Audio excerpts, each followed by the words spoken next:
सातवां अध्याय। शिव निर्णय। महादेव जी बोले, पुत्रों, मैं जानता हूं कि तुम ब्रह्मा और विष्णु के परस्पर युद्ध से बहुत दुखी हो।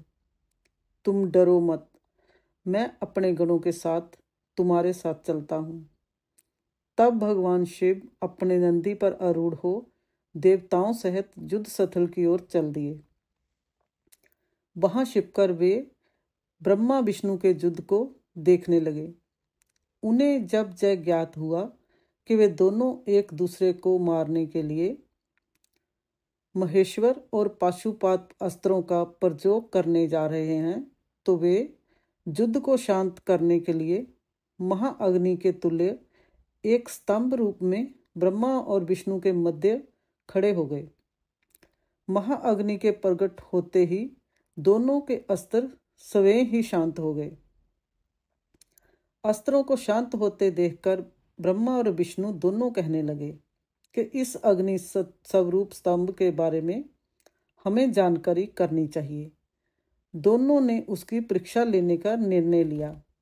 भगवान विष्णु ने शुक्र रूप धारण किया और उसको देखने के लिए नीचे धरती में चल दिए।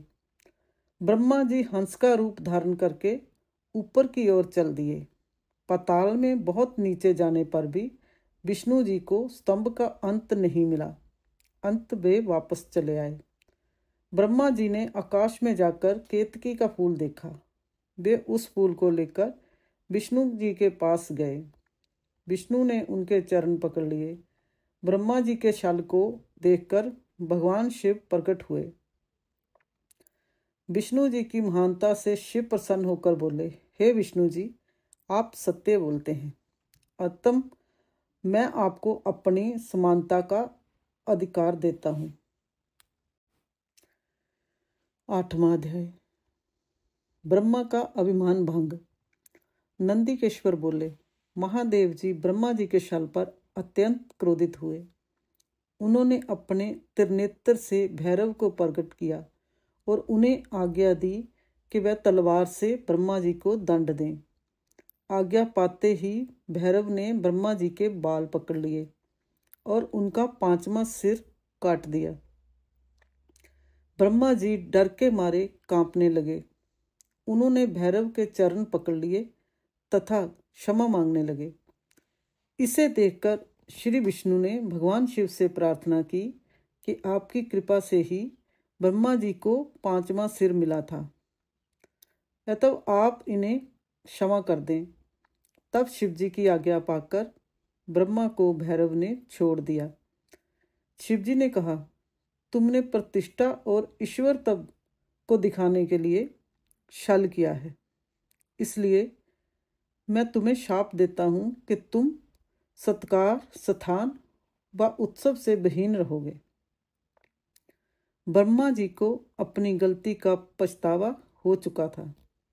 उन्होंने भगवान शिव के चरण पकड़ लिए, क्षमा मांगी और निवेदन किया कि वे उनका 5वां सिर पुनः प्रदान करें। महादेव जी ने कहा, जगत की स्थिति को बिगड़ने से बचाने के लिए पापी को दंड अवश्य देना चाहिए ताकि लोक मर्यादा बनी रहे। मैं तुम्हें वरदान देता हूं कि तुम गणों के आचार्य कहलाओगे। तुम्हारे बिना यज्ञ पूर्ण न होंगे। फिर उन्होंने केतकी के पुष्प से कहा, अरे दुष्ट केतकी पुष्प, अब तुम मेरी पूजा के अयोग्य रहोगे। तब केतकी पुष्प बहुत दुखी हुआ और उनके चरणों में गिरकर माफी मांगने लगा।